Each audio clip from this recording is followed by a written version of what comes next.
বগুড়ার কথা বললেই প্রথমে যেই জিনিসটা আসে সেটা হচ্ছে বগুড়ার দই। আর সেই বগুড়ার দই কেনার জন্যই আমরা এসেছি এখন শেরপুর বাস স্ট্যান্ডে চৈতি দধি ভাণ্ডার, যেখানে দইয়ের যেই সাজানো বিষয়গুলি, যেগুলি ছাঁচ বা যেই দইয়ের হাঁড়িগুলি দেখলেই আসলে মনটা জুড়িয়ে যায়। এরকম দই আসলে সাধারণত দেখতে পাওয়া যায় না, একমাত্র বগুড়াতেই এরকম দই পাওয়া সম্ভব। এবং এতটাই টেস্টি হয়, এতটা মজাদার হয়, যেটা আসলে না খেলে বোঝা যাবে না। যার কারণেই বলা হয় বগুড়া হচ্ছে দইয়ের জন্য বিখ্যাত। দেখেন এভাবে সরাই করে বগুড়ার দই পেতে রেখেছে এবং দেখে আপনি একটু খুবই ইমপ্রেশন হবেন যে খেতে না আরও কত বেশি মজা হবে। হ্যাঁ, আসলেও খুব মজা। বগুড়ার দই যারা একবার খেয়েছেন তারা বারবার আসলে বগুড়াতে দই যখন যান তখন আসলে দই কিনে নিয়ে আসেন। আমিও আসলে এসেছি বগুড়াতে, আর নিয়ে যাব কিছু সামান্য কিছু বগুড়ার দই। তো এই রকম একটি সরার দাম হচ্ছে 250 টাকা নিচ্ছে, আর যেটি হচ্ছে হাঁড়িতে পাতা ছোটোগুলি এগুলো হচ্ছে 350 টাকা নিচ্ছে। এবং এখানে এই দোকানেও মিষ্টিও পাওয়া যায়, যে মিষ্টিগুলি বিভিন্ন দামের আছে, সেই লিস্টও দেওয়া আছে, আপনারা দেখে নেবেন।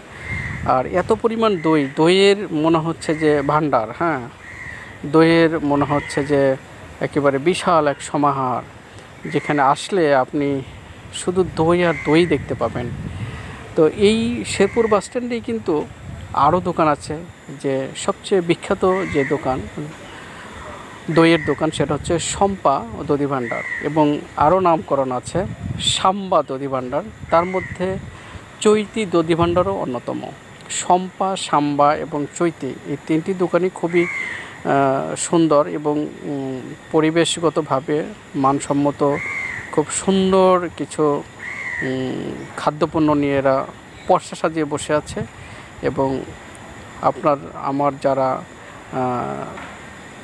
খাবার পিপাসু বা যারা খেতে পছন্দ করি মিষ্টি জাতীয় খাবার, তাদের জন্য এটা খুবই একটি উপযুক্ত দোকান হবে। আপনারা যারা শেরপুর বা বগুড়াতে আসবেন তারা এখান থেকে চাইলে আপনি দই নিতে পারেন এবং মিষ্টিও নিতে পারেন।